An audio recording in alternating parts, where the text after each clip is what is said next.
So today I watched a bunch of boys hit a bunch of balls. That's it. That's my intro.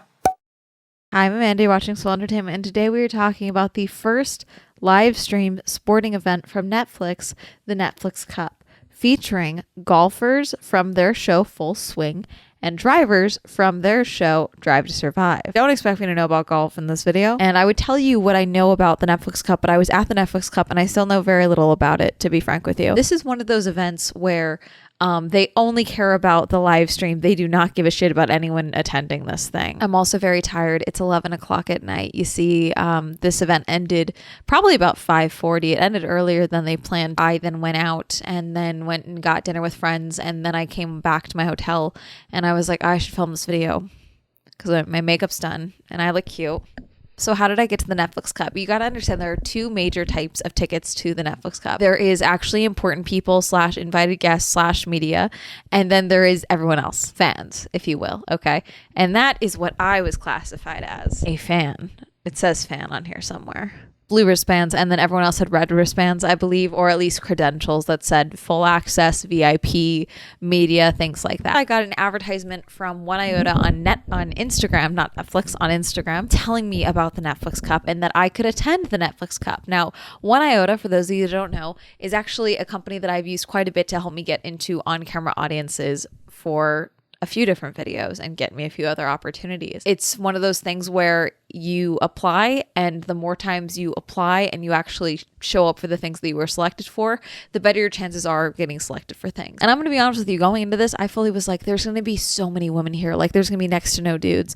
And then I get there and there was so many men, and it was a lot of golf people too, which is fascinating to me because I felt like the marketing so much leaned into the F1 side of things that, like, to find literally everyone I was speaking to was golf people, and which I get it, it's a golfing event, but like still, it sounds stupid, but like they were definitely leaning into the fact that, like, yeah, let's do a golf event during the first Vegas Grand Prix since 1982. Let's do that. I think that was the whole thing. But then the golf people that I was talking to were telling me that they were shocked to see that many F1 people there. So I don't know really what the deal was there or what the marketing situation was on the other end, because everything I saw was very much F1 focused. I got an email about a week or so ago telling me that I had been put into the priority group. Okay, the ticket type. I'd been taken not just off the wait list, I was put on priority. I wasn't just on general admission, I was in priority. And it told me that registration for that started at 12, but the other emails that I got told me that it started at 11:30. So I went over to the embassy suites around 11:40 is when I finally got over there to get in line, and basically how this all works. And they had given us like instructions. Like I basically was just like, what do you wear to a golf tournament? And I basically just looked like I was some rich housewife, probably in a loveless marriage, frankly. Here's the before. We'll see what happens. Get to the embassy suites, wait in line, get inside, wait in another long line. And I kept asking, is there a different line for priority? Because usually there is two different lines. There was a priority and a general admission. I've been told I was a priority. So I kept asking if there was a priority line, just in case, because I don't want to be in the wrong line. And then you tell me that I have to go wait in a separate line, or that I missed where priority was supposed to be. I don't want that. So I kept asking. And they just kept being like, no, you're in the right line. You're in the right line. Then I get all the way up. They give me this wristband, and then they gave me the yellow wristband at another point, and I was like, what's this one for? And they wanted it on a separate wrist. I was like, okay, what's this one for? And they said, oh, this is just to keep track of how many people we are letting in. False. It was very stuffy in this first room, and then the next room we go in, we were basically in the same line, and I just kept asking, like, am I supposed to be in this line? What the deal is? And that's when I noticed the silver wristbands, and I was like, what are the silver ones? Oh, those are the ones that are up front. And I was like, oh, is that priority? Because, like, I have a priority ticket. Because, again, I'm just trying to figure out why the freak these people emailed me a priority ticket. They're like, oh, no. That's, like, first come, first serve. Every email I got had a different start time on it. That's all I'm saying. And, like, they also said, like, oh, no waiting, right? No meeting up before 11:30. But, like, people were definitely lined up at 11. So it's a whole thing. I hate that. If you're going to have rules, enforce them. Or you're just, I don't believe you. You're liars. Okay. I'm getting mixed signals here. Damn it. We get our drink tickets. I was given a snack ticket, a sandwich ticket, and then 3 drink tickets. And then they brought us outside and started shuffling us onto the bus. The shuttles brought us over to the Wynn, and we were all lined up around hole 3. And I was like, do we just have to stand here in the sun for 2.5 hours? Because it was like maybe 1:20, 1:30 at that point. Tournament didn't start till 3. So it was just a weird thing to have us stand there. But they brought us over there, and then they were like, okay, you guys can go eat over here. We got sandwiches over here. So then we went over and we were able to get our sandwiches, which the sandwiches were fine. It's a free sandwich. You know, I'm not one to lick a gift horse in the mouth, especially when I'm starving. But like, there was nowhere to sit or anything. They just had us sitting on the grass, which like, I get it, but also, why do this way? There had to have been a better way to do this. And again, I was once again very bothered by the lack of security at these situations. Technically, someone's going to be like, okay, Amanda, they do have security. Yes, they did have security. They had people that were strapped. They had people that were marshals. They had people that were security. My bag was not checked once, and I get it. I had a clear bag because they had a clear bag policy for some things, but you also had other purses. I also had baggy pants on. They had an off metal detector that they weren't even checking, but we were walking through it. But it was definitely off because I would have heard it go off at least one time based on where it was. And I never heard it go off once, and the lights were not on whatsoever. So I know that thing was off. You guys didn't check us for anything. Forget the drivers and the golfers that were involved in this event. There was so much money at this event. Like, if I really wanted to cause a problem, I could have. And frankly, I believe it was a PETA protester that ended up jumping into the road. That could have been avoided. You didn't, because you didn't check us whatsoever. So of course someone snuck something in and did a whole little save the animals or whatever it was that they did. I could not tell where I was. I ended up talking with a girl that I was sitting on the bus with, and then another group of people, a brother and sister that were there together. I was like, do we just have to stand here the entire time? Because while we were inside the embassy suites where we'd met up, they said, where you will be able to see a lot of golf. We've tested it. We've made sure. That was a stupid statement. And I was like, okay, and I'm going to see more than whatever you think I'm going to see, but okay. We're at hole 3, and it's like, okay, it's going to start at 3, but it's going to take them a minute to get over to hole 3. We don't have to stay here, right? So I start asking around all the different Netflix Cup, One Iota employees and other events that are other people that are working there. And every single one said the same thing. I don't know. We were just told to not let you go past this point. 8 of the 10 people I talked to said that. Finally, I was like, how do we get to hole 1? Like, that's what was happening. I was like, oh, can we go this way to hole 1? How do we get to hole 1? I had long sleeves on, so I just made sure my wristbands were covered so you couldn't see them. Walk with confidence, baby. I was like, okay, they said we can't go this way, but like we can get to hole 3 this way or something, hole 1 this way. She was like, look, the reality is that we can only tell you what to do. We can't stop you from doing anything. Okay. Currently trying to get to hole 1. It's a game of telephone. No one working the event knows anything.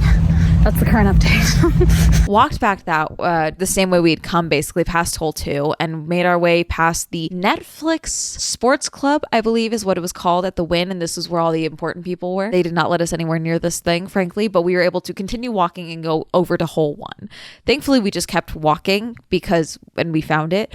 But it was one of those things where it's like, yeah, we could have just done this the whole time, because they straight up told us like, oh, you can't go and see everything. And someone was like, oh, hole 1 is a gimmick. They're going to be done there super quickly. Like, you'd rather stay here. I would rather see most of the tournament than see one hole in its entirety, frankly. Personally, which was the case for a lot of people that were there. First complaint for the entirety of the event. You should have separated Lando and Carlos. I get it.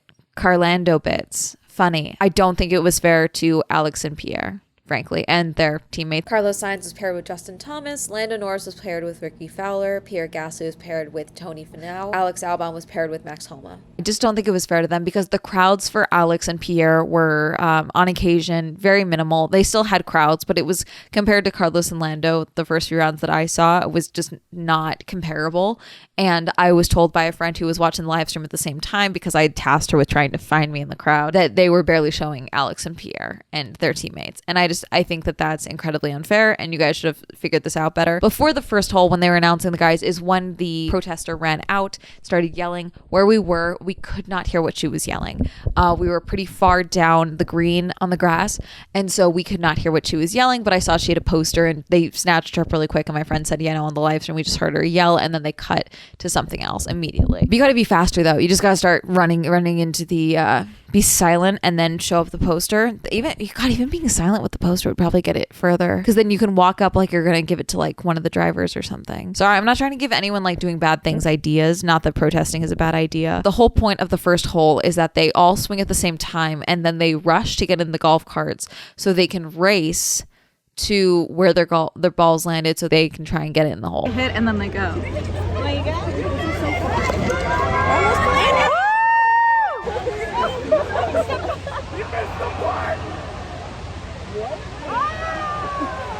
Having the drivers drive the golf carts was a funny little side bit. We then start walking to the second hole, and we just kept doing that. We kept walking. Side note, I said this in a little video while I was there. I think the Wynn golf course was damaged immensely by the Netflix Cup. I don't know how immensely. I'm not saying like a mountain was moved, a hill, sand pit was not relocated. But when you have a group of people from the One Iota people and the event people not really directing us very well, it was just kind of like a get out of the way of the golf cart type of situation.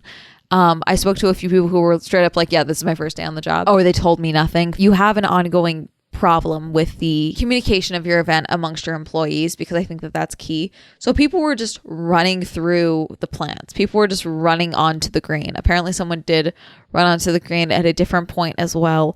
So I don't know. I think there was a better way to do this. And I do think that the Wynn, that apparently has the highest single day rate in the world, I believe, for a golf course for non-members. I believe it's $300 a day. Yeah, I think they're experiencing a little bit of a damage. And even as I was leaving, like the amount of trash that I saw everywhere from like other spots and things like that were just ridiculous. So at a certain point, they stopped trying to corral us at, hole 3 or whatever, but we were able to get back over to hole 3. Hole 4 is right next to me here, but it's a long hole, so we're walking towards the hole itself, because then we'll be closer to 5. And there's that scary drone above me. Like it's a meteor that came down. And I basically just stopped trying to watch Carlos and Lando the entire time. I was just like, you know what, Alex and Pierre and their teammates need, more crowd, so I'm just going to follow them. And it was just kind of easier at that point to just kind of stick with one group versus trying to follow around. Carlos, spoiler alert, ended up winning the tournament. And Lando did not make it to the next round at some point, but I don't even know how that fully happened. But apparently he had a meet and greet at 6, and this event was supposed to leave at 6, so I'm kind of thinking there was some shenanigans. Just a little shenanigans, because he was able to get eliminated early enough to go and make it to his 6 o'clock meet and greet. Lando Norris and or team, feel free to reach out and let me know if there were shenanigans. So we're at the 3rd hole right now. Swinging things. I don't know golf like at all. I don't know what to tell you. I like fast sports. I like not boring sports. And I'm going to be honest with you. Golf is one of those sports that I just find incredibly boring. It's just not for me. I'm sorry. It's not for me. I like cars going fast in circles and guys getting in fights on ice. Okay. That's for me. Baseball's on thin ice, but they're on thicker ice ever since they introduced the pitch clock. Whoever came up with that, kisses to you. I hope you have free beers for the rest of your life. Yeah, golf is just not for me. And this wasn't even stressing me out. I was just like, oh, Alex Albon is 10 feet from me. His girlfriend, Lily Muni, also a golfer, was right there next to me. Not too often, I guess you could say. So it was fun in that bit, and it was kind of fun in that regards, where it's like, being able to experience the live sporting event for the first time for Netflix. That was kind of cool. They had mics set up literally into everywhere, like into the sand pits, into the actual holes themselves around there, so they could pick up all the audio. They had multiple drones that were loud and scary, and every single time I was like, my throat's gonna get cut by a drone, even though it was nowhere near me. It's just a weird irrational fear I have of drones. The lighting situation, I don't know why you guys did this at night. Again, I'm wondering if you think it's the heat, but like, it wasn't that hot. You guys could have done it earlier. It's a weird time to end it at, frankly, in my opinion. And the lighting was just really bad at certain points. For the final hole at one point, or one of the final holes, I think at hole 8, Alex and Pierre, like, they were completely backlit, so like their shadows were coming in front of them. I don't know, I feel like that's like gonna mess up your swing, maybe. Oh, there was one hole where I think literally all 4 swung and the ball landed outside of the green in the pedestrian fan area, spectator area. And it was probably the most serious part of the tournament that I had seen, was a guy literally guarding this ball with his life. Like, he walked up to one of the One Iota employees and was like, "If do not let anyone 6 feet within 6 feet of this ball." And they swung on it. They played it. 5 was another joke one, where basically there was a giant pig of money, but it was the Squid Games themed one, where they had the hide and seek little girl. I think what it was, based on context, because again, we can hear nothing. There's no speakers for us. There's literally nothing. We're just like literal, like, roaming zombie spectators. It's like, oh, what can we go see now? That's what it is, basically. I think what it was that they were not able to swing while the hide and seek girl, was like looking at them. If she looked away and said green light, they were allowed to swing. I just literally just watched these guys play golf. And then I believe it was after the 7th hole, we decided to skip the 8th hole and just go straight to the 9th hole, which was back at the first hole basically. And we were like, okay, we'll go and get a good spot. We'll try and get comfortable over here. This might be the most anticlimactic ending to a tournament ever, because they rolled big dice and then they swung and then Carlos ended up winning. The end. I literally messaged my friend. I was like, is it done? Like, could not tell. And then suddenly people were like, let's go to the casino, let's go gamble. Like, it was just like, okay, the end. Like, you couldn't, there was no big celebration on our end. They like crowned him the winner. They gave him the trophy. Carlos broke the trophy because of course he did, because these trophies are not exactly built for anything other than the live stream that they're being shown on. Let's be realistic here. They started yelling like, oh, to go back to the shuttles, to go back to the embassy suites, go this way, to the Wynn, go this way. I just went to the Wynn because I was like, I'm gonna go back to the hotel and change and then go out. The sphere at one point was the golf ball that said a Netflix Cup. The smiley face came out and smiled at people a few times. I guess the cool part of this for me was like, I guess just the intermingling of different people. Like, we had literal celebrities. We had some of the guys' girlfriends walking around. Lily's a golfer. She definitely was golfing when we first got there, because I remember seeing her and I was like, that's her, right? Like, I'm not just tired. She was just out and about watching Alex and was not far from Alex the entire time. So there was a really funny moment that I saw where it was like Alex was like, okay, this is what I'm gonna do, and she was like, why are you doing that? So I don't know, I thought it was funny. The security thing was that's a disaster. You guys need to fix that. That can never happen again, because again, it just takes one person. You guys literally nothing. Like, I wasn't like, hey, can you flip your bag over so we can see the other side? Nothing. And I never really got an answer for what my priority ticket was. It turns out it seemingly was nothing. So it's like, you guys need to update your system, because like, I don't know what the deal was with that. I peeked into the Netflix club, but they obviously didn't let us in. The whole thing was like, it was VIP only, which sometimes with One Iota events, they do let us in after the fact, which they just didn't do this time as far as I could tell. But they did get cool Netflix Cup hats and swag bags. I would have just wanted the hat. So I hope someone will send me their hat for my little internet collection. I will buy it off of you. Any TikTok girly pops that want to give me their hat. That's kind of the thing with TikTok v YouTube these days that I'm, once again establishing with myself, is that there's more opportunities with TikTok right now, but I make more money. I mean, it was a cool experience. Does this make me a golf fan? No. It doesn't. I'm not sold, but I was told that this was a very chaotic way to do this. But even this being chaotic, it wasn't like I was put off by this event at all or anything like that, because I think this was a cool thing to experience. I just wish they would have taken more care for like the actual people that were there, for the fans that were there, because that's how I was classified as, was a Netflix Cup fan. Thanks for feeding us, but like, I don't know. There had to have been a better way to do that. I ended up getting a map at one point because I kept being on Amanda and talking with people. And I was like, how do we get to hole 2? I believe I asked, or hole 3 specifically. He was like, oh, let me show you, and like pulled up the map. And I was like, oh, can I get a photo of that just so I have it? He was like, oh, no, it's fine. And gave me the whole map.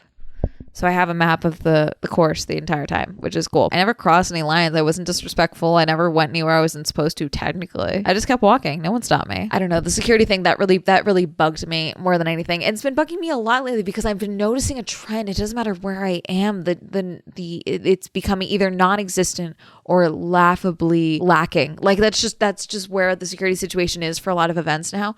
And that really stresses me out, because it just takes one person who's ballsy enough to get in there and or unhinged enough. That's all it takes.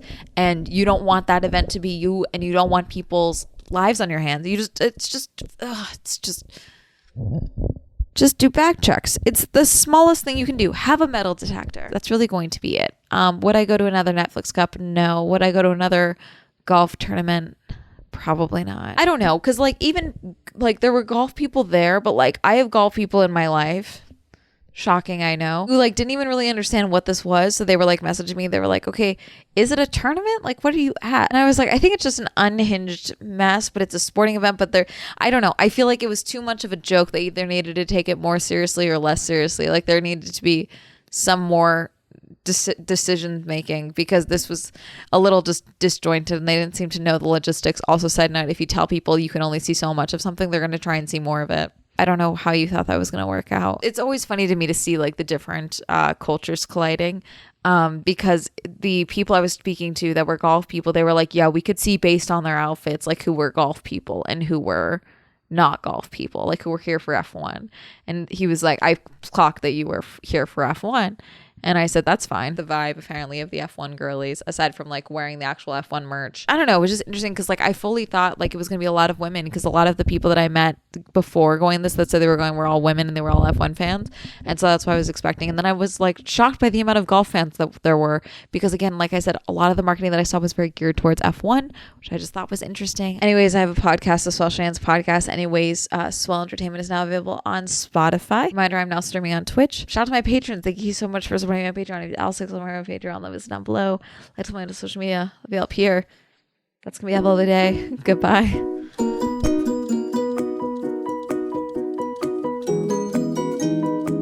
Surely with your bajillion and one employees, you can do one bag check. Thank you, Abby, Adira, Amy, Andrew, Angel, Aslan, Cameron, Corey, Donnie, Elliot, Glenn, Goth, Jasmine, Kenny, Lauren, Literal, Madeline, Mae West, Medic, Micah, Michael, Nathan, Palace, Pink, QWERTY, Rachel, Randy, Robert, Rosie, Ryan, Sam, Skylar, Tasha, Tenzin, Thomas, Heavenly, Victor, Winter, Zwink.